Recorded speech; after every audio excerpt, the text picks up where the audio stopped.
for ABC television. Your first trip to Australia? Yeah, my very first. You're enjoying the circuit, the first round here at Sandown of the 1978 Rothmans? Yep, I like it very much.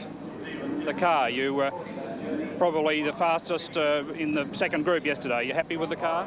Yeah, I'm very happy. I'm going to try a couple other things, trying to improve my times, getting the twos. I think the leaders will run in the twos. So. Who do you consider will be the main opposition? Vern and Warwick. Well, best of luck. Thank you. To John David Briggs from the United States. Also from the United States, another of the Tropicana team entries, Don Breidenbach. Welcome. Glad to be here. You had some problems in practice on Friday. Yeah, I had a throttle stick going into one of the slow speed corners and it bent one of the front corners of the tub, but I've got a very excellent crew. They worked very hard. They worked all night Saturday, got it ready, qualified reasonably well, and found some things that maybe give us a little more speed today, so we're looking forward to a good competitive race today. Great. You like the track here? Very much so. Coming to grips with it quite well. Good. All the best. Don Breidenbach from the United States.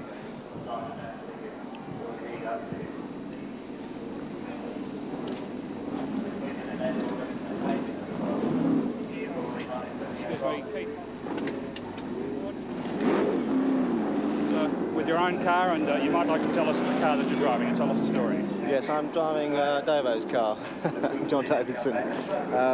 We had a lot of trouble with our car yesterday, and we had a chat with John yesterday because John was using our spare engine, and so taking it out to make everybody happy, we used John's car. So I'm driving John's car for Southern Comfort for John.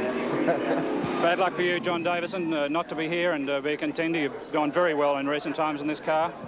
Yes, I'm disappointed, but Keith Holland's been extremely generous and very honest with me, letting me use his spare engine. He was extremely reluctant even to ask me to take it out of the car, and I couldn't think of a more eligible guy that I'd like to lend my car to than Keith, and I can be most sincere about that. I think he'll do a first-class job on it. Fine. Thanks, John Davison, and thanks for your cooperation to allow our international Keith Holland to drive. You've driven the car only for a couple of laps this morning. How did you find it? It was very good indeed. Engine, we've just been running the engine in this morning. I'll let you know more about that this afternoon. Well, thanks very much and best of luck, Keith Holland. We'll just try and move a little further back. Chris Featherston from the United Kingdom. Welcome to ABC Sport. You're driving a McRae. That's correct, yes. I think this is probably a car that has competed here in days gone by in the hands of Graham McRae. No, it isn't one of the ones that came out here, but Graham campaigned it in Europe when he had that fantastic year when he won the triple championship. He won the L&M Series in America and England and over here. You enjoying your first trip to Australia? Fantastic. Hospitality is out of this world. We're having a marvellous time. And you like our track? Very much indeed. I was given all sorts of frightening stories about it, but it's a very nice track, and I would particularly like to say how good the marshalling is here. I'm a midfield runner and I have to look behind as much as in front, and the marshalling is really good. Fine. All the best, Chris Featherston. Move back here and see Kevin Bartlett. Kevin, welcome to ABC. Thank you very much, Kerry. We haven't seen you in this little car. Perhaps you could quickly tell us about this beautiful little car you've got here today. Well, it's a tiny little car, certainly is. It's a Brabham, built by the Brabham Works in the UK about 4 years ago, and I discovered it sitting under a bundle of cloths in California a few months ago. It looks almost brand new, but it's 4 years old. Yes, it's done 2.5 races. That's its total life, and hopefully this will be the third one, or 3.5 races that it'll do. And be its first win, hopefully. Hopefully, Karen. I'm just going to sit in here and just wait for a few to fall out. I've got to, the car's a bit new. I've got to play a little bit of patience with it this time, particularly a 4-race series, the Rothmans series, 4 races. Well, if I play it cool in the first 2, I might be there pretty well up in the last 2 races in the series. Is it a nice car to drive, Kevin? Oh, it's a lovely car. I feel at home in it. That's why I didn't get out to talk to you. I feel very comfortable. Great, and best of luck for this and, of course, the rest of the rounds in the 1978 Rothman series. Thank you very much, Kerry.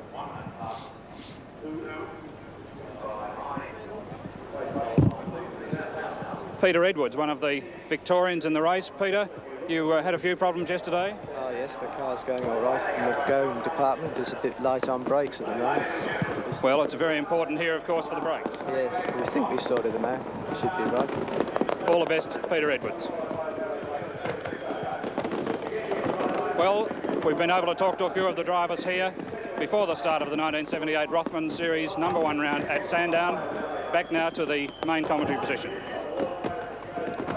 And there goes the fireworks display, a quite innovative treatment here. Daytime fireworks from Howard and Sons, the famous Sydney firm of manufacturers of pyrotechnics that have achieved remarkable success. They have been selling fireworks recently to places such as Nauru and even Disneyland. And this is a display to kick the Rothmans series off to a great start. The Howard family, very closely associated with motorsport. Father Harry Howard and then sons Les and Sid all raced cars. And they've got some 300 odd shells that are going off in the 2 minutes here. A great display, that, and one that's most effective, because normally fireworks look pretty awful in the daytime, but I think you could see there some tremendous colour and action from Howard and Sons. And down on the grid, the cars waiting for 10 minutes past 2, the start time for the first race of the 4-race series. That's John Cannon, born in England, but lived most of his life in the United States, where he's still resident, and with a quite pronounced American accent. Having a bit of a wretched weekend so far. John a bit late into the action on Friday and even yesterday, but hopeful of getting it together as the series progresses. He was the victor here in 1976.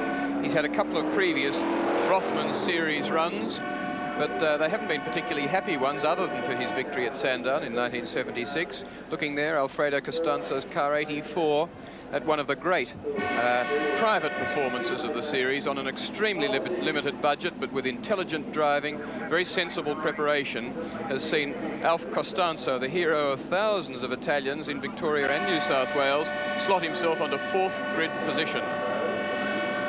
The drivers now on the countdown, barely 5 minutes to the start. 20 cars lined up. John McCormack, the Australian champion, is scratching because all 6 heads had the valve seats incorrectly heat treated and they were brittle, and he's not able to run until next weekend. You heard John Davison's story about how he's lent his car to the Englishman Keith Holland. We're waiting for Vern Schuppen to join the starting grid. He had a major engine blow-up yesterday. The conrod was poking out the side of the block. Vern had missed a couple of gear changes. He had sticky gear selectors, and this had just let the revs go too high and weakened the conrod, and finally it broke. And they've been doing an engine change, and very much against time. He shares the front row of the grid with Warwick Brown, the defending series champion, the man who's won the series twice previously, 1975 and 1977. Also waiting for Bruce Allison, the man who yesterday, one might almost say young boy, only 24 years old, but who has committed himself absolutely to going motor racing full-time. He's sold virtually everything to go racing in England last year, and then again realised on virtually everything there to bring himself out this B37 Chevron, which he's running in this series. But yesterday a water pump was fractured, and the engine coolant water sprayed all over the cockpit. He has first-degree burns to his buttocks and first and second-degree burns to his heels, particularly the right heel. There's a very big blister. He'll be running with, looking there at Bruce Allison, he's running with bandaged feet and ankles, and if necessary with pain-killing injections. A man very assured of his ability and his future in motorsport, hopeful of Formula One drives this year. And he's stopped very much at the wrong part of the circuit. We obviously have no news as to why it's stopped there and what's going on, but he's the man about which a lot of the series is revolving at the moment. He set 5th fastest time in practices, 1:03.1. He was one of 9 cars on the front 4.5 rows of the grid that were separated by only 1.2 seconds. Thank you very much, Will Hagan, and we're just a few minutes away now from the start of the first round of the Rothmans International Series for 1978. And here at Sandown Park, the tension is electric at the moment. Bad luck for Bruce Allison. It looks as though he's out of the race for a start, and we haven't as yet sighted Vern Schuppen, who should be up there on the pole position. Warwick Brown in car number 1, just heading off for his warm-up laps now. Warwick Brown in the lower, following the Bill Patterson Clark of the Course car.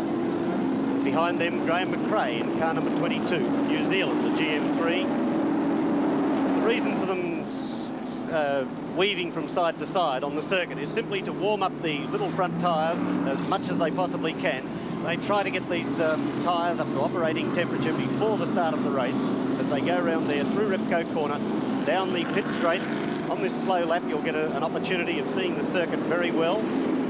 It looks rather crazy the way they swap from side to side on the circuit, but these racing tyres require a tremendous amount of warming up and don't really operate until they are at a proper hot temperature. Up now into the left-hand corner, which leads out of pit straight, Holden Corner. Out of Holden Corner, there's a very short run up past the reservoir, and then a right-hand kick, which takes them through past the Motorcraft scoreboard, and then up the long hill towards Rothmans Rise. And this back straight is quite rough in places. The suspensions of the cars get a tremendous workout, and the cars reach somewhere in the vicinity of 165, 168 miles an hour. There's just a little bit of a break for the top.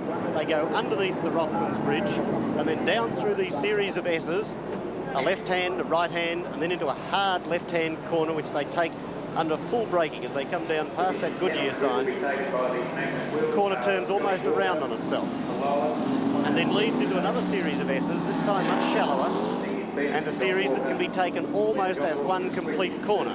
You'll notice in the race that they will come right out to the right-hand side of the screen and then clip that apex on the inside, and that leads them across to the right-hand side of the circuit, and then they will then sweep through a left-hander, which is probably one of the most dangerous corners on the circuit because it leads them over this bridge, and many drivers have come to grief along that particular section. There's a very short little straight which leads them under the Dunlop Bridge and then out onto the fast sweeping straight which brings them down to the BP start-finish line once more. And there you can see that long straight where the cars reach up to 170 miles per hour before they brake for Repco Corner and then round again into the straight. Now that was their first warm-up lap under the pace car. The next lap, 2 laps now, will be done at somewhere approaching racing speeds in order to warm up transmission and engine oil and to get those tyres really hot. Racing tyres have virtually no tread, as you've probably seen, or you may have seen yesterday if you were watching in practice when Kerry Luckens showed you over Bruce Allison's Chevron. Warwick Brown with a 62, a 1 minute 2.3 second lap yesterday, is now virtually the pole position holder because Vern Schuppan, it looks as though he is a non-starter at this present stage, and very bad luck for the Elford team because they had him right up there on the front row of the grid. Graham McRae in car number 22, the GM3. It did look like Vern Schuppan Yes, there. I thought before. May just have joined in. Car number 11 is his number. 11 and 12 look very much the same from the distance. And yes, it is. Yes, he is back. He's in there. So we have Vern Schuppan, our pole position holder, with a time of 1 minute 2.2 seconds. And there he is, car 11, the Ansett Elford team. Just like to make apologies that early information yesterday showed Warwick Brown and Vern Schuppan equal on practice times, 1:2.3, and that's the way I think that the grid positions are shown in the Sunday Telegraph, but in fact the timekeepers revised the times. Yes. And finally Schuppan was given pole position with a time 1/10 of a second better at 1:2.2. Third position on the grid is Graham McRae, and you can see him there in the orange car in third position. Graham McRae from New Zealand, the GM3. Behind him, the bright red Lola, car number 84, the stock 84 brandy car of Alfredo Costanzo. The young Italian, and John Goss is off the track and into the fence. It looks as though the nose cone of the car at Holden Corner, he's gone off. And this is bad luck for John. He's had a couple of run-ins with the officials over the weekend. He's been practicing 2 cars to try and see which one was the better car to run.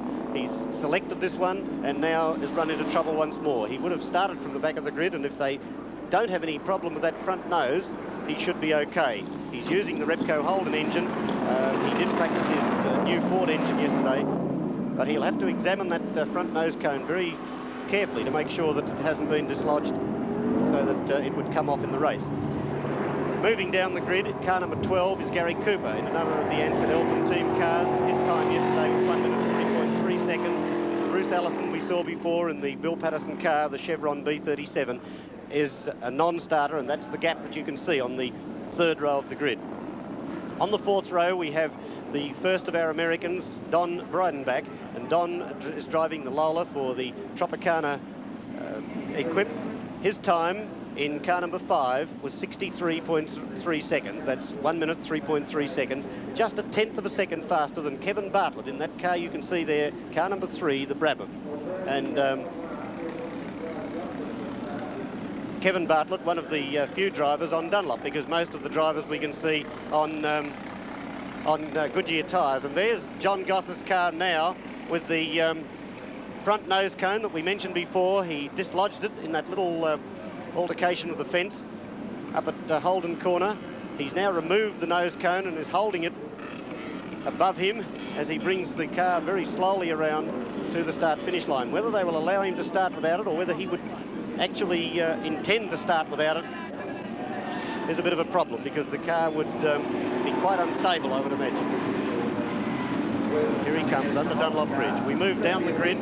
Behind Kevin Bartlett, we have John David Briggs in the second of the Tropicana Lolas from the USA. John David Briggs with a time yesterday in car number 4 of 1 minute 3.4 seconds. John Walker from Adelaide, South Australia in the Magnum Lola with a time of 1 minute 3.8 seconds is on the fifth row of the grid alongside John David Briggs.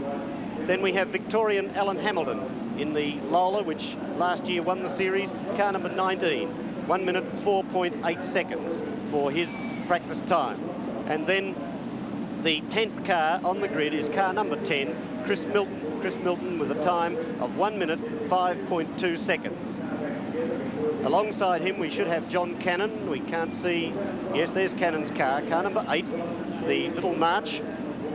And John Cannon from the USA, but actually an Englishman by birth, but has raced most of his racing career in the United States.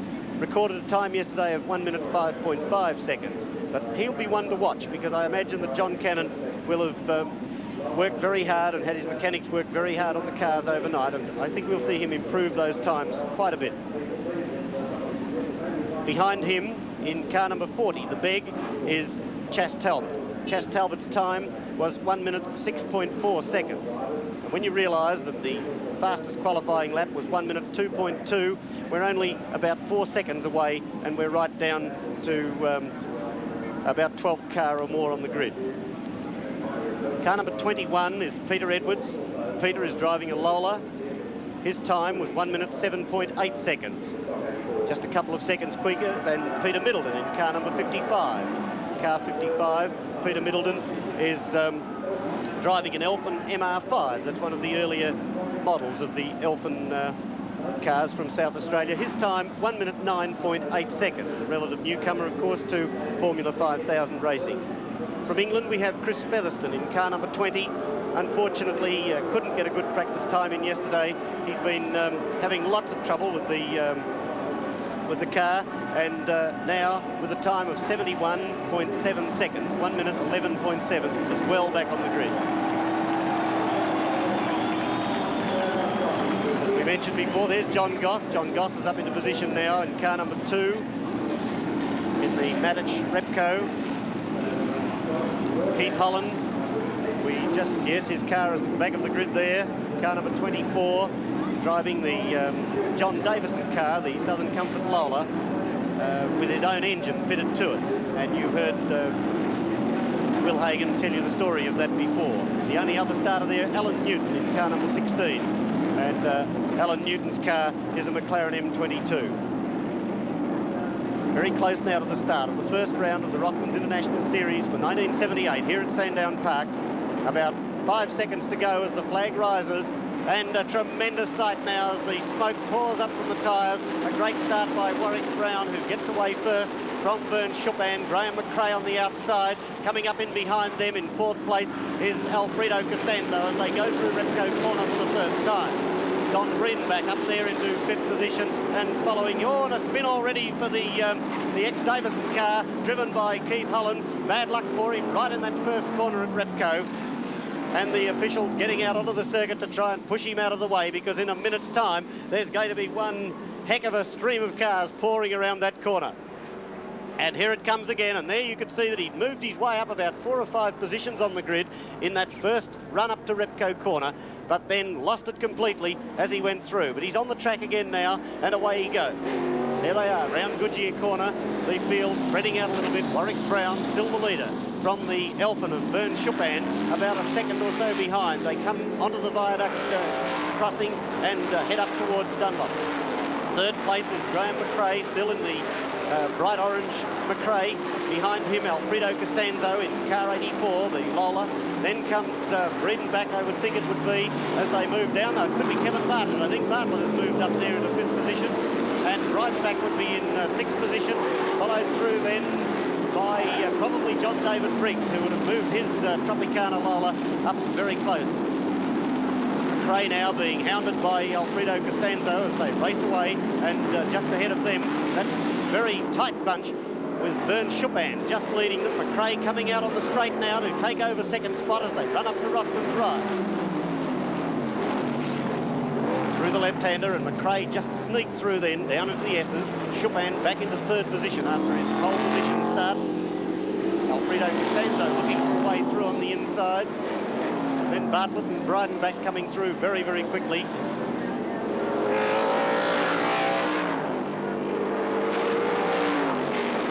Underneath Dunlop Bridge now.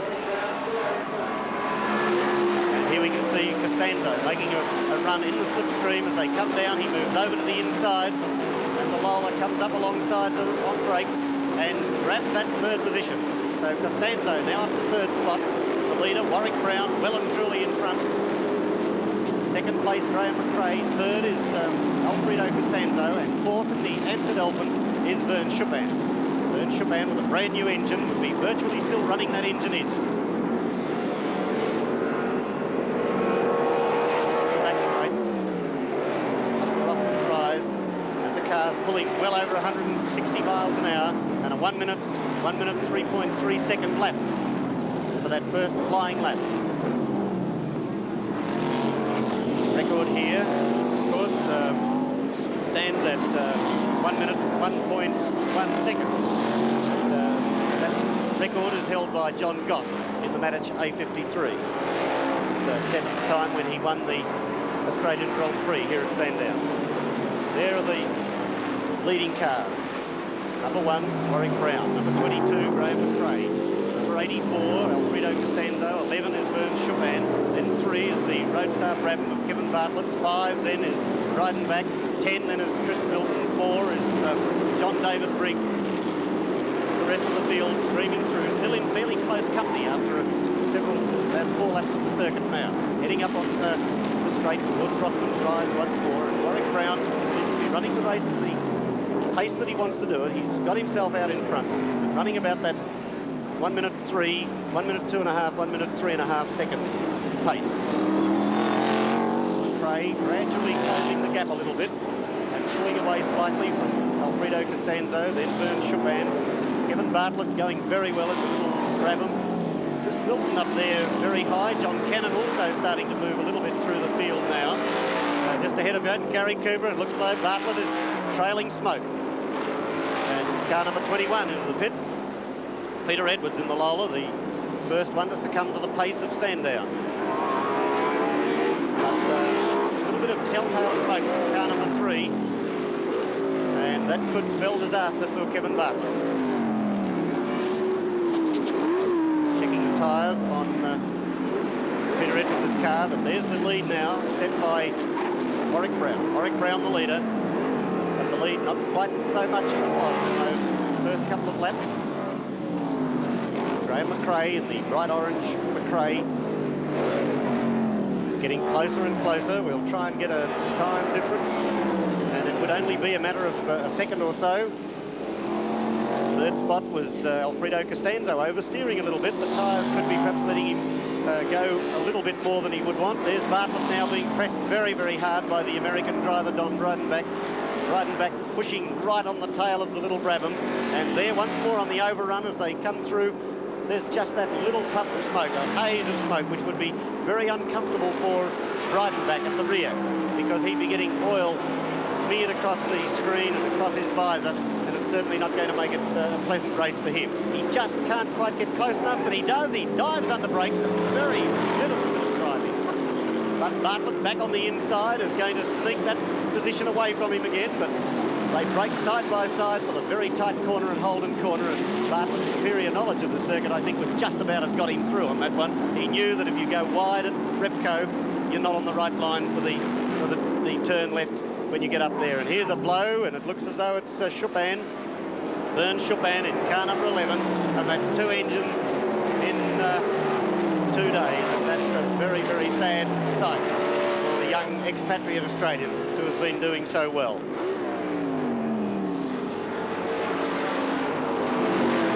There's our leader going through now. Coming up, getting the wave through signal on the inside by car number 16, Alan Newton. And Warwick Brown is running the race as he wants. Warwick Brown.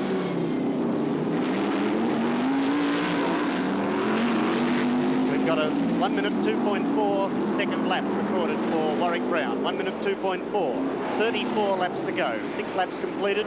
34 laps to go as we race in the first round of the Rothmans series for 1978 here at Sandown Park. And the leader, Warwick Brown, in car number 1. Car number 1 racing for the Van der Stratton racing team, the racing team VDS from Belgium, the Australian driver who has done so well in America, driving the Lola T332. He has led from the start, and now completion of 7 laps has something like about 1 second lead over car number 22, and that's the orange car you can see right behind him.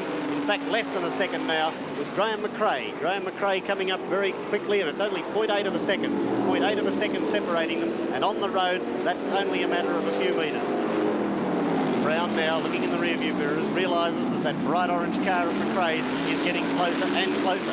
McRae pushing hard. He's been virtually out of motor racing for 12 months, and here he is back just as fast and just as aggressive as ever, and with a car that's running just as well as we ever remember Graham McRae and his McRae GM3s.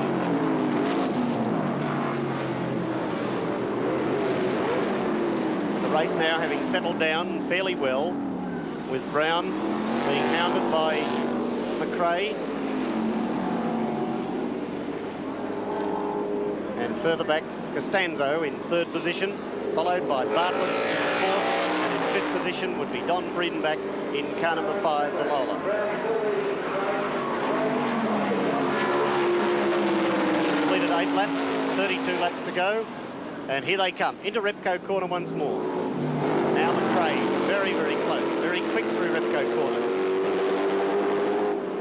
And as they go up into Holden corner, Paul Harrington has some words for us and some very interesting information. Over to you, Paul. Well, lapping this leading race at 62.6, Warwick Brown is the overall leader, but McRae is catching him, of course, in the McRae GM3. 3rd is Alfredo Costanzo. 4th, Don Breedenbach. 5th, John Cannon. 6th, Gary Cooper. And 7th, John David Briggs, with Keith Holland, after that initial spin, lapping in the low 64s, trying to get back onto the pace, but without a lot of hope with those flat-spotted tyres. Back to you, Adrian. And real action going on here at Goodyear corner, and coming up through the S's, we saw Warwick Brown go wide, very wide at Goodyear corner, and that's the first time we've really seen him starting to look as though he's being pushed. And I imagine lap times are coming down rapidly at the moment as McRae right in the slipstream, almost hidden completely by the bright red car of Warwick Brown. Through Repco corner, down pit straight. Well, this has been a very cagey effort by the New Zealander Graham McRae. He's been out of racing actively for almost 2 years, and he's come to the Tasman, or to the Rothmans series, and there is somebody heavily off circuit. It could be Chaz Talbot, I would say. He's gone backwards off the circuit by the look of it, and it's Chaz Talbot. He's okay, but I think that motor car is certainly very badly damaged. Up on a concrete rampart, very bad luck. He's only got about $12,000 invested in it, which it is Chaz Talbot. By motor racing standards, it's a very cheap car, but every bit of that will come out of his wages as a school teacher. He gets very little help. He's been campaigning it for a bit over a year.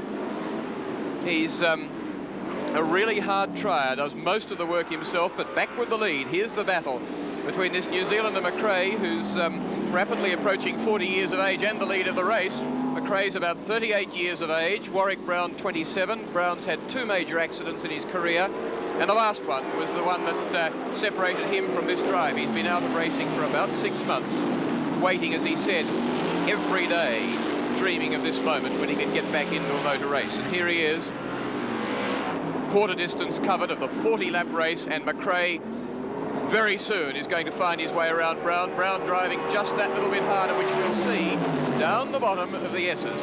Down there at Goodyear for several laps now, Brown has been far less tidy than McRae. Watch them as they come down.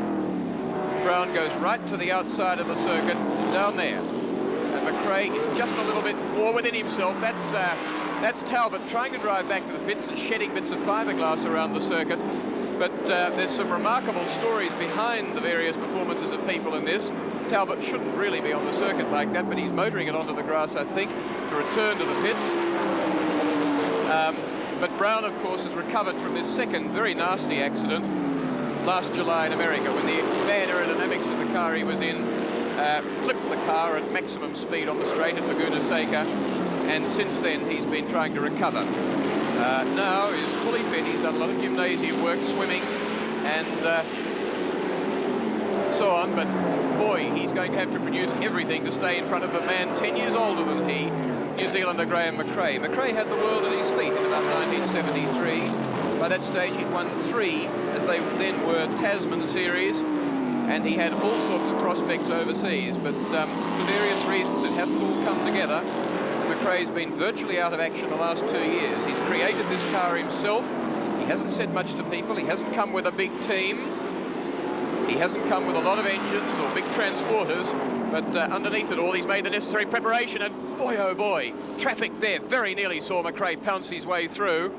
Tremendous performance too by Costanzo, further back in 3rd place. That's another remarkable performance which we'll be looking at. But this great battle between Warwick Brown, twice winner of the series, and Graham McRae, 3 times winner of the series on previous occasions.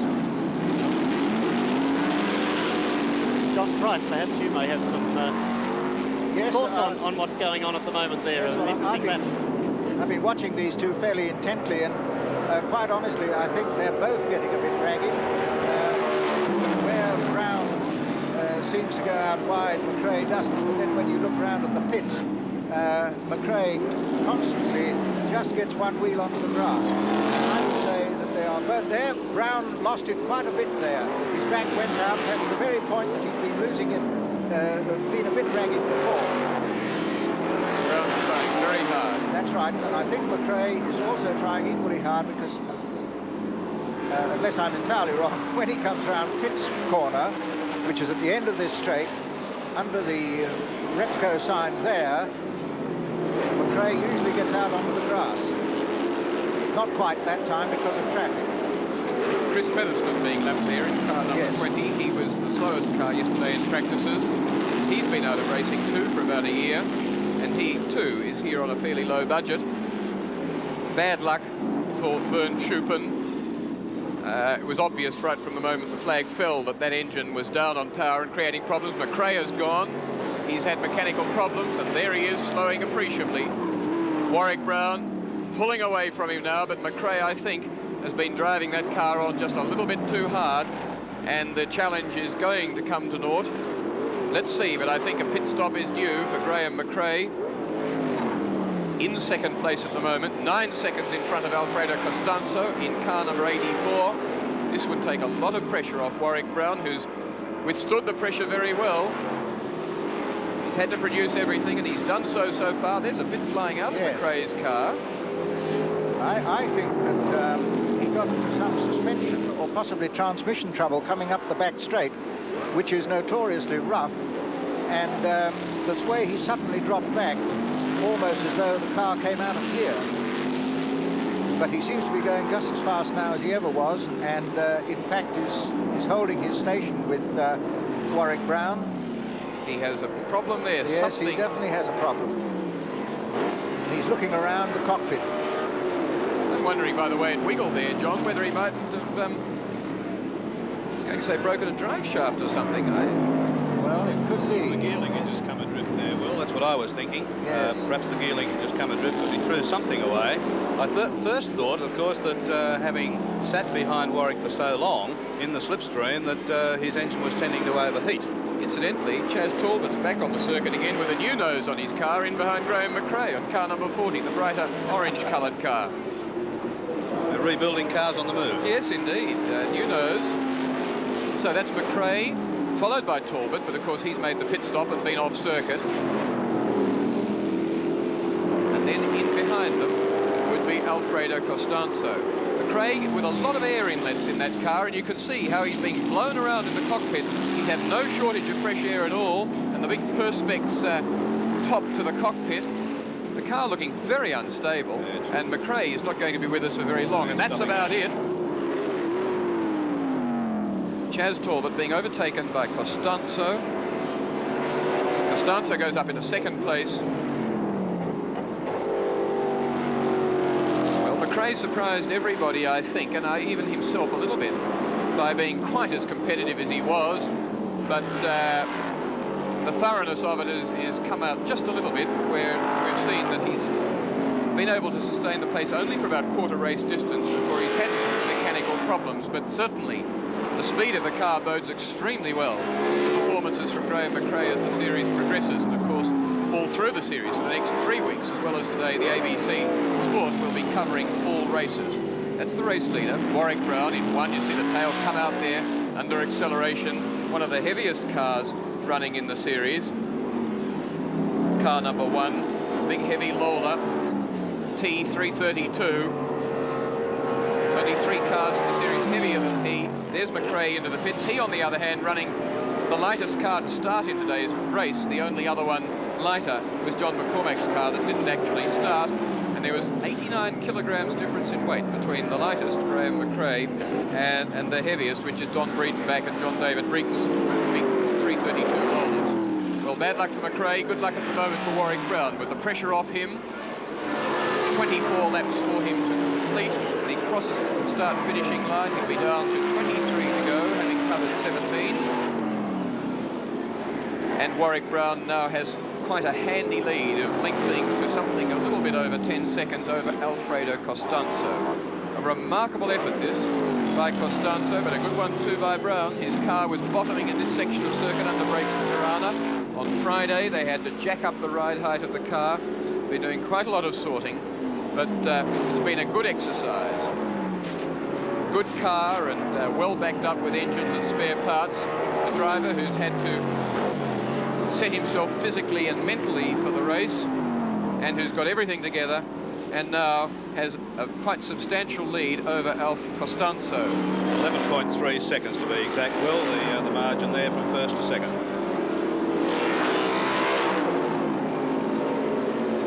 The big air inlets on the back of these Formula 5000 cars now banned in England, and in fact they've made no difference to the performance of the cars over there since they've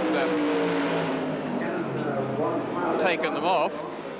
People do feel that they have a ram effect on the inlet of the car, but this is Costanzo. Now, he really has thought about the series as well as anybody. He's on a very limited budget. He has the engine in the car plus 1 spare. He hopes to do all practices this race and all next weekend on this engine. And that'll be very much its life before an overhaul, about 500 miles. It's an $850 overhaul then on the car, and he hopes that the second engine will serve him reliably for the second race. Well, his whole crew absolutely bubble with enthusiasm. They're always laughing and smiling. They're on a very, very limited budget indeed. The car looks absolutely superb. It's well sorted, extremely well driven by Alf Costanzo. And it's a good effort in all. 34 years old, a man in and out of the sport because of his limited facilities, but with great talent indeed. In fact, Pete Gagan was telling me earlier today of his early days, some 10 odd years ago, when he used, in the middle of his bread run, to tow his racing car to call, to do a few practice laps, hook it up and take it back behind the bread van and continue the day's work. But I believe up in the timekeeping box, we've got some information from Paul Harrington.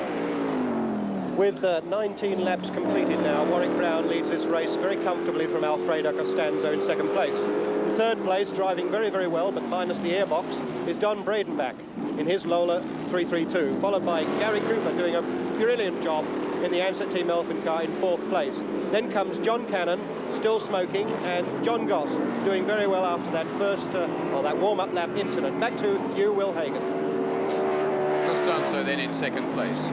A really great effort, because he thinks not only, or he acts in the race not only with his foot, but with his head. And he really has planned the series, and he knows that he's on a limited budget. He's got to drive to that budget. It's no use getting over-enthusiastic and bursting it and getting nowhere. That's the car that was just a sheer lose by Keith Holland on the first lap. He touched nobody else, but did touch the car lightly on the front of the fence. It's John Davison's car.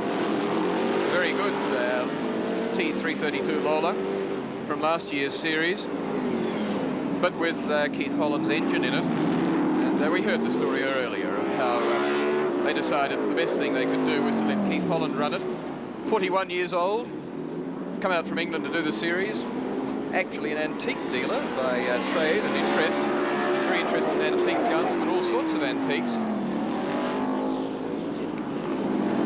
And we hear that the lead now is 8.4 seconds. If any chance of going to the pits and have a review of the cars that are sitting there retired. That was Alan Hamilton, and is Alan Hamilton just having a good charge there with 21. That's Peter Edwards. Peter Edwards is another who's turned his car out very, very nicely indeed on a very small budget.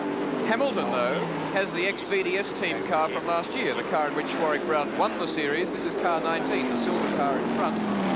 It won the series, but Hamilton wasn't happy with the aerodynamics of it and a number of the other parts, so suspension and so on. They've done a lot of work. They've got the engines they need. Quite a lot of backup. They broke an axle yesterday, but got another one from Kevin Bartlett's team. And Alan Hamilton, very much concerned with the family business of importing Porsches and distributing them through Victoria, is sometimes more concerned with business than with motor racing, but is a good talent, and of course backed up Colin Bond to second place in last year's Hardy Ferodo. Peter Edwards, Victorian, an engineer with Kenworth Trucks. Not a lot of money, but going well, and down in the pits some information from Kerry Luckins. Graham McRae, one of our top contenders, you were going very well and you're out of it. What happened? Some oil came up from the fuel injection drive and went into the distributor, and my ignition failed.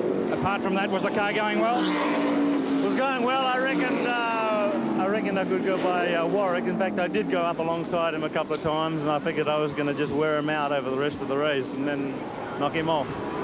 Well, that's certainly really bad luck. That means you've only got 3 rounds left now to take out this year's series. Well, winning the series is great, but we have to look at it as a race-by-race thing, and we'll just try our best in each race, disregarding a championship. Oh, well, bad luck. Thanks very much, Graham McRae. Kevin Bartlett, was very encouraging. Your thoughts before the race. Bad luck that you pulled that. What's your problem? We had a very simple thing occur that, to put it bluntly, buggered an engine. We had an oil line caught on the underside of the harmonic balancer. It must have just touched something under braking and pushed the line up further into the harmonic balancer and rubbed through the line. Certainly bad luck. Were you happy with the way the car was going? You were telling us before the start that you were using it somewhat as a tryout or a development race. Going according to plan? Well, I thought for first time out the car went very well indeed. It was straight away into 4th or 5th position, and I think with a little bit of luck on our side, we should be up around about 3rd place. Should have been up around about 3rd, 2nd maybe. Fine. Kevin, we're getting a few spots of rain. In fact, if this does develop a little further, how do you see the race running out? It's going to be very interesting. The decision whether to get onto wets won't happen just yet. The track is still too dry here at this spot. What it's like up in Dandenong, I don't know, but here it's not quite wet enough for wets, and in another few minutes it'll be just a little bit too wet for dries. Well, it's certainly going to be some activity here very shortly if the rain continues. We'll return you now to main commentary. Don Breidenbach, the man who bent the front of his monocoque on Friday, slammed it fairly hard into the safety fencing, virtually head-on out of Tirana corner down at the end of the pit straight. They had quite a bit of straightening of the monocoque chassis to do and a replacement of front wheel and right front suspension, but it's been very well done. The car's absolutely square, running there just in front of Gary Cooper, the Elfin designer, the man who built and designed the car that Vern Schuppen was driving earlier and which was slotted onto the front row of the grid. Gary Cooper has really been above himself in this race. He's been going very quickly indeed. One of the more competitive practice times from Gary. He was 6th on the grid with a 1:3.3. He drives because he enjoys it, but also as part of the development of the Elfin racing cars. He's turned out over 300 cars from the factory in some 20 years of business, and still enjoys his motor racing, but normally doesn't run so very quickly. Chris Featherstone there, who's virtually running the series with Keith Holland, but at the moment is a fair way off the pace.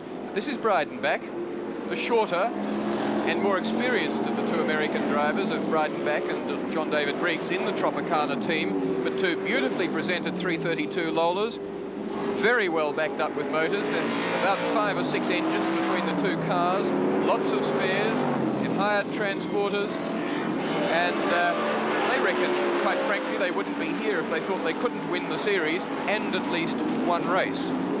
And certainly we've seen them conquer the setback of a minor accident on Friday quite well.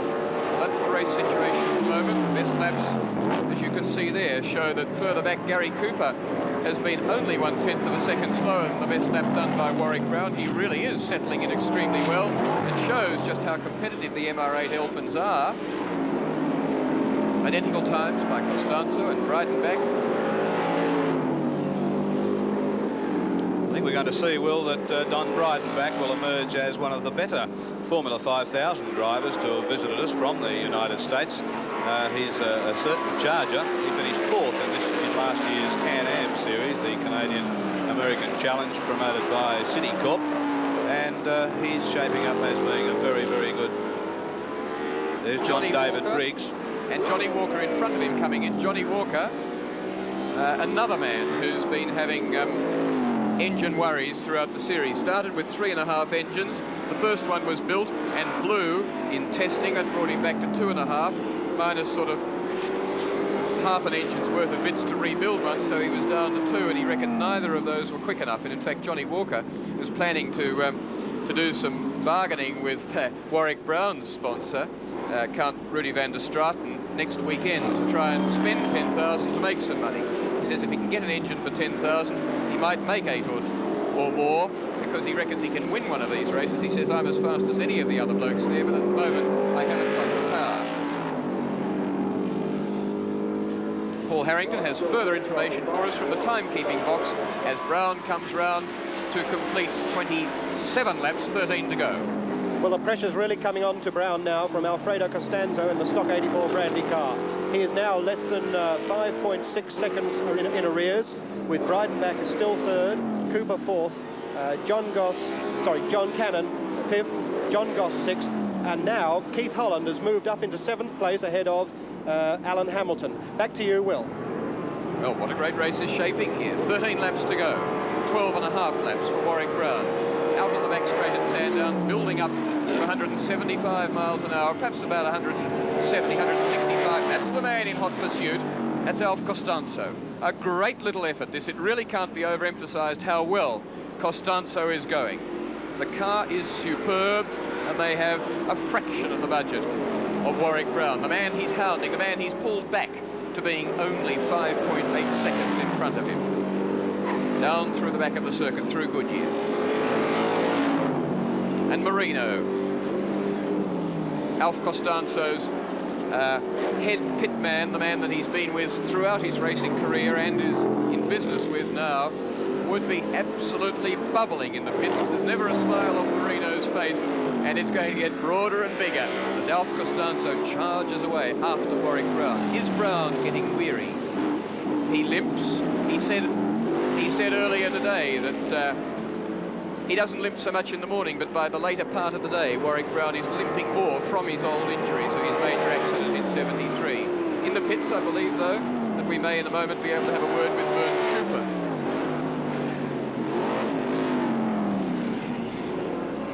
For Indianapolis Formula 5000, and of course his great second place at Le Mans, Vern Schuppen. It almost looked as though it was going to be your weekend, Vern, with fastest qualifying time, and then you blew an engine. Tell us what happened today. Well, the same thing happened to this engine as the one yesterday. We went to Gary Cooper went to a new type of piston, and that let go in the engine yesterday. And this new engine I had in the car today had the same type of piston, and I suspect that this, one of those has collapsed as well. That's certainly very bad luck. You're in a very strong position. You were happy with the car at that stage? Yes, the car felt pretty good.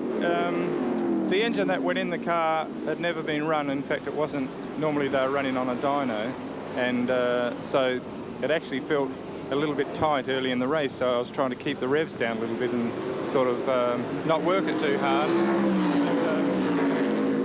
it started to seize up, and then I think the piston let go. Vern, what complications will that cause for you for the rest of the series?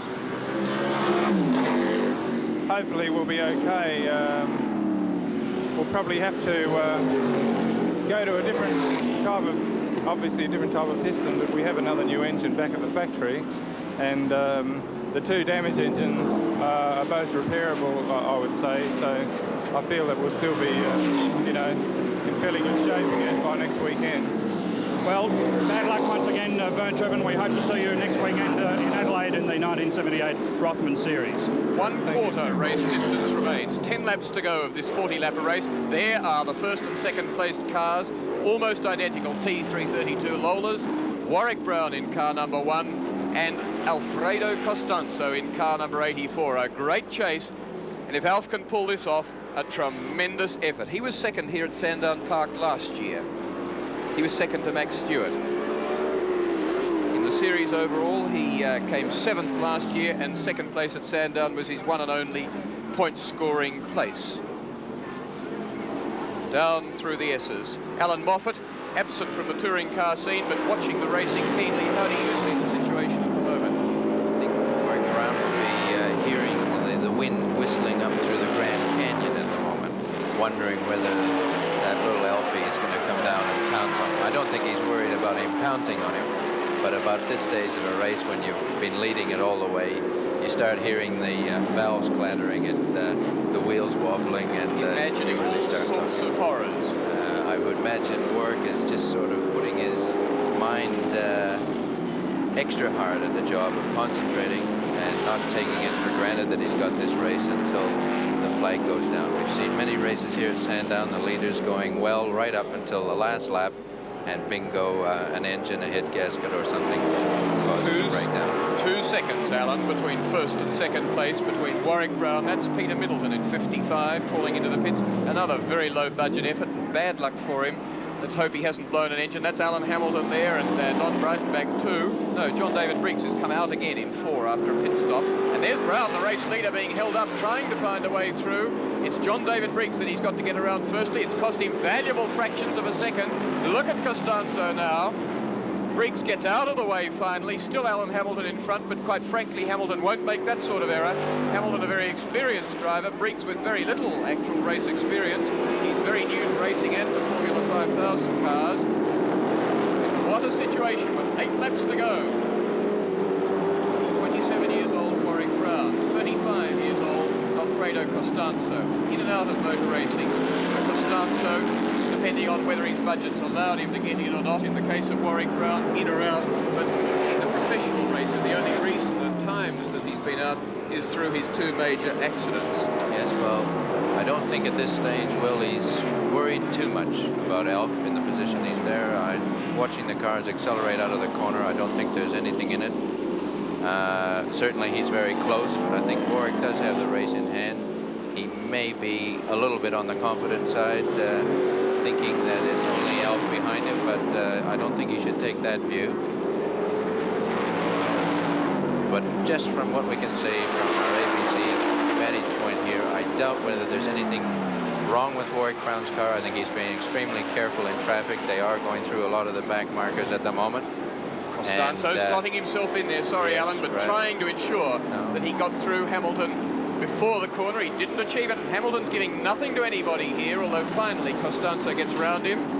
Far too tight in for the corner, though, for the entry, and loses just a little bit on the exit. Yes, well, I hope Alf isn't enjoying any of his sponsor's product there at the moment, although perhaps his engine could use a little lift. What do you think, Max? Well, he's taking stock of the situation at the very worst. I'm just a little bit concerned about the few drops of rain that are still falling, and when you get into an anxious situation like this, it doesn't take very much to unsettle the car when you run into a damp patch. No, that's quite true, and there have been a few patches, bitumen patches that have been remodeled over this weekend that were breaking up earlier in the year, and there's one of them just going through the bridge. I know some of the drivers were a little unhappy with the unsettled conditions of the tracks, and the times indicate that the vehicles are not, the track's not giving it its best performance. 6 laps to go, $28,000 prize money for each race in the series, $8,000 for first, $5,000 for second. So there's a $3,000 difference at the moment between Warwick Brown, who locks up there, and Alf Costanzo following him. That traffic just saw Brown tread on the brakes a little bit too hard. He locked a front brake, and an anxious moment. It's very critical with these smooth tires that are run on the Formula 5000s that they don't lock up. They become flat very quickly, not like locking up on a tram track in your ordinary conventional tire. A flat spot on one of these cars develops a tremendous vibration through the suspension, and it can cause difficulties. But at this stage of the race, with only a few laps to go, I guess Warwick Brown is taking any chances he feels are necessary. Alan, you know what traffic's like in touring cars. What about that in single-seaters where the rubbing of a tyre can see you riding up and over and be 3 feet in the air? Yes, well, pretty close in big cars. That's really where these fellows have my admiration. The skill that's required to drive an open car is definitely right on the limit, and they're using all their mental faculties to keep these big cars around this track today. And the rain is coming down. It is very really a problem now with 5 laps to go. Just 5.5 minutes. What's going to happen? The track is not suited now to the tyres that the cars are running. They're ball tyres, they're slicks, they've got no tread at all, and the rain is falling quite steadily, gradually soaking the track, and very shortly we'll be presenting to them conditions quite unsuited to the tyres they're travelling on at speeds up to 175 miles per hour. Well, we can't have you calling them bald, Will. They are flat, they are smooth, but they're not bald. Don Breidenbach in 4th place, off circuit, and I'd say a victim of the increasingly slippery conditions. Could have been a tricky part of the circuit down through the S's. He would have only had to make the slightest mistake or got in a little slippery patch, as you said, and he's slid off the circuit. Fortunately, the car doesn't look too bad, but obviously bad enough to put him out of this very event. badly. Flat tyre on the right, right front tyre's flat. Yes. He may have hit a curb, Max. He only takes the slightest off circuit. Well, look at this. Alfie underneath. Alf Costanzo's in the lead, number 84. Warwick Brown's in 2nd place. There's another lose in the wet. Keith Holland spun there twice. Brown's trying to come back. Costanzo says, no way. This is my race. That's John Goss in behind me. You know what my immediate reaction is there? That has Alfie gone under on a yellow flag? Because that Keith Holland there was spun, the yellow flag surely would have been out. Has Costanzo gone through? We'll find out in a hurry with Warwick Brown chasing him up the back straight. He's not in the slipstream, but I would suspect coming through onto the main straight this time if he's really puts all his skills to bear, and he doesn't have a blocking situation in the traffic like he's got right in front of him now. He will get back on Al's tail, but the slow cars are absolutely dreadfully slow and causing a great deal of trouble for the leaders at this moment. Less 3.5 laps.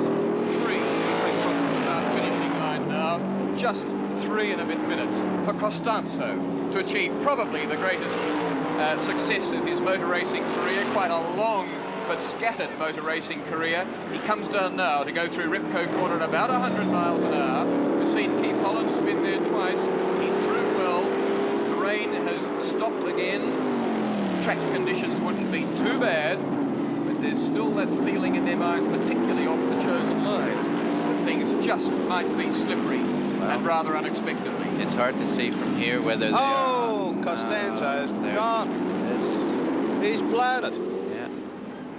He has done an engine. It's all gone for Alf Costanzo. That's well, a pity. What a shame. That is really a pity. Alf is one of the heroes of the crowd here at Sandown, and does put a lot into it, as much as he possibly can afford to. And there you have it. You just never know. They go for X number of laps, and with the flag almost hanging in front of the main straight, there he is, gone from $5,000, well, $8,000 to probably nothing in a space of probably 3. Well, we'd never really even like to think about what we spend to get into the race, do we? No. But that's a pity. And I really suspect whether Warwick Brown would have got him. It looked as if Alf was holding him. If the track was slippery, he was perhaps a little bit braver and just got the jump on Warwick. And there you have it. Just not to be today. So that sees the race situation of Warwick Brown now in car number 1 with less than 2 laps to go. He's the race leader again. In second place is Gary Cooper. That's some compensation for the Ansett Elfin team blowing 2 engines over the weekend. Gary Cooper holding down second place at $5,000 at the moment, and with fingers very strongly crossed.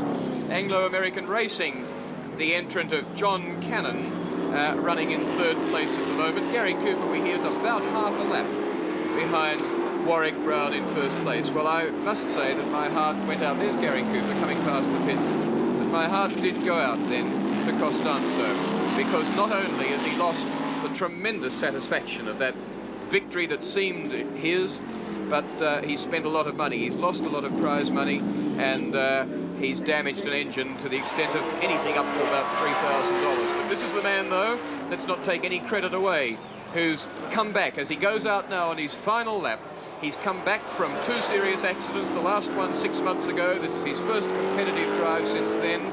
He's won the series twice before. He won it last year, but he's into it. He's had a major accident in the meantime, but he's resisted the challenge from Graham McRae. He's resisted the talk from Bruce Allison, the confidence of Allison, the professionalism of Vern Schuppen, the challenge from Costanzo, and team and driver and car have done the job with half a lap to go. Warwick Brown, car number 1. Yes, a thoroughly professional job, Will, and one that deserves full credit. Warwick was badly hurt, as you say, physically, but he's kept his mental faculties together. He's kept his mind on the job. I'd say it must be very slippery down there at Goodyear. And he's come through here today, which is a thrill to win at Sandown. It's one of our top circuits in Australia, and it's a demanding circuit, and one that any driver is always very pleased to win on. In 1973, he was hobbling into a racing car here in crutches, barely recovering from his dreadful accident that year. But there it is, the black and white checkered flag to Warwick Brown as the rain starts to come down now more heavily. And a great overall effort from the VDS team from Belgium, the Rudy van der Straten team. Warwick Brown, the driver. Great patron of the sport, Belgian millionaire, brewery chief, who races around the world with a fine team. His son on the left is the crew chief, and 2 New Zealand mechanics congratulating Warwick Brown now. A terrific job, well-prepared car, super equipment, and a terrific driver. Yes, well done, and a very heavy motor car too. I was saying earlier, it's one of the heaviest in the event, 710 kilograms, some nearly 100 kilos over the minimum limit for the class.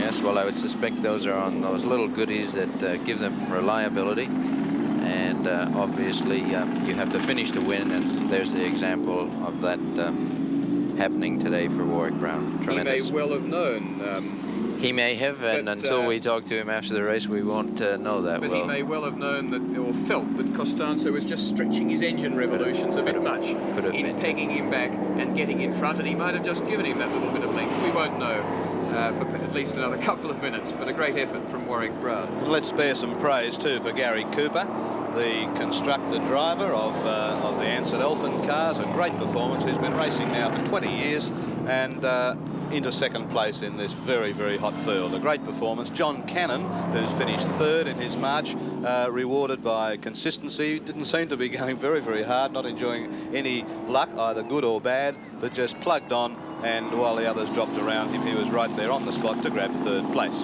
Well, there's nothing worse, Max, the beginning of a series, not finishing, not getting that little bit of momentum, and I think that's really where I can feel most sympathy for Alf Costanzo and his sponsors that have got him to the line today. A win here today, or at least even a second, would have given him that shot in the arm to go out and perhaps just get a little better equipment for the next race, and they would have been away. But that's life, that's motor racing. You have to finish to win, and there's our winner today. Warwick Brown, Australian, currently living in Los Angeles, but I suspect always an Aussie at heart. The nicest part of driving, Alan, pulling up on the start-finishing line for the presentation when you've won. Well, it's always a thrill to win at Sandown because, as you say, you're in front of a beautiful grandstand, and the crowd are always very enthusiastic here. And it's the Light Car Club put on a very nice presentation ceremony on the lawn, presenting the beautiful cups.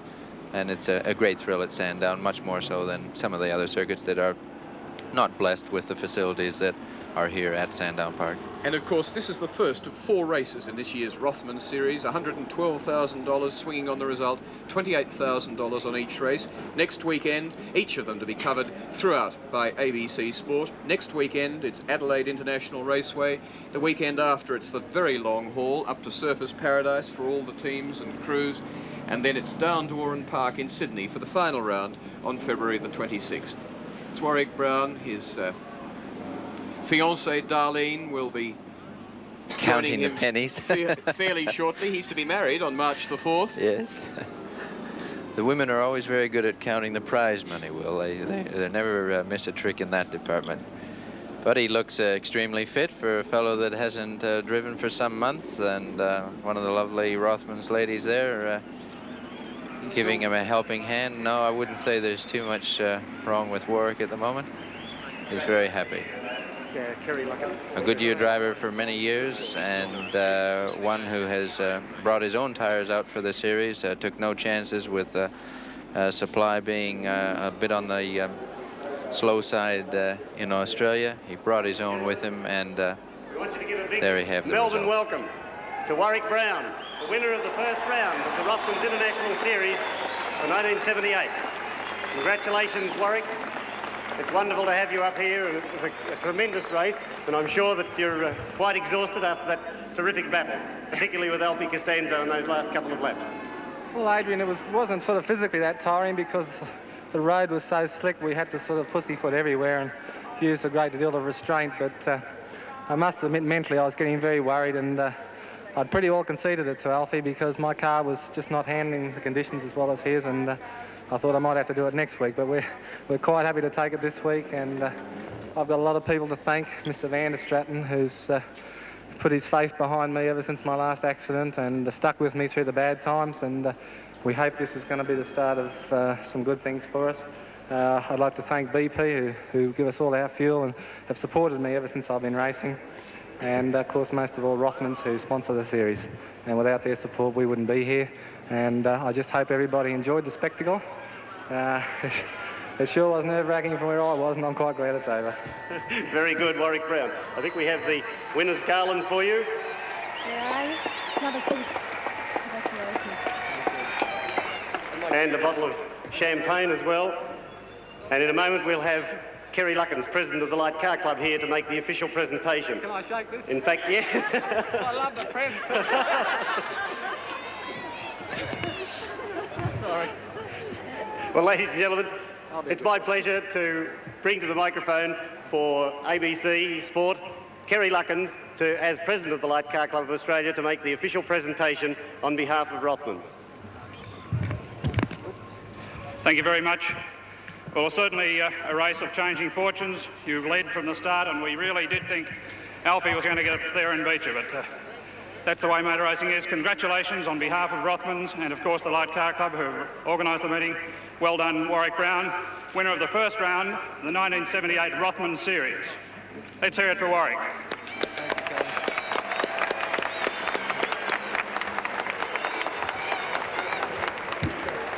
Thank you, Kerry. Thank you, Rothmans, again. I really am very thrilled. It's been a long time. It's been 6 months since I drove a car, and to come back this way certainly makes it a lot easier, and we're all just looking forward to the next 3 races now and hope this is only the first of 4. Well done again. Congratulations, Warwick Brown. Second place went to Adelaide's Gary Cooper, designer and constructor of the Elfin racing cars. Congratulations, Gary. Thanks, Adrian. Thanks, Gary. Well, I'm very thrilled to be here, naturally. Last year I came third, and this year we're second. Maybe next year we might move up another place. The car ran quite well. We had a bit of trouble off the start getting third gear, and after that I settled down. The car performed well, but the last 10, 15 laps the temperature gauge was right off the clock, but it kept on hanging together, no doubt due to the BP lubricants. I'd like to thank our sponsors, ANSAT. They've been with us now for about 7 or 8 years, and without their help it'd be very difficult to compete in this sort of motor racing. Also the crew, they've done a terrific job. It was most unfortunate that Vern pulled out, but we'll just see what happens at the next round. Thank you very much, Gary. And the first international home and number 3 in the Rothmans series was John Cannon. Unfortunately, I don't think John is here. The only other international we have here at the moment is Keith Holland, and Keith, of course, came in a little bit further down the field, but perhaps we could just get Keith to come up with John Davison and just say a few words to the viewing public. Keith Holland. Well, it's bloody wet, isn't it? I'd like to thank the Light Car Club for inviting me over here, and I'm sorry about the weather. Looks like we brought it with us. What I'd like to say is I hope you enjoyed the race. Thank you once again. And probably one of the most unfortunate men today was John Davison, who borrowed an engine from Keith, and then, unfortunately, when Keith had his engine go on him, had to hand the car over. John Davison, just a word. I think I'll wait till Alfredo Costanzo goes into the pits. We're hoping that Alf will come up to our microphone.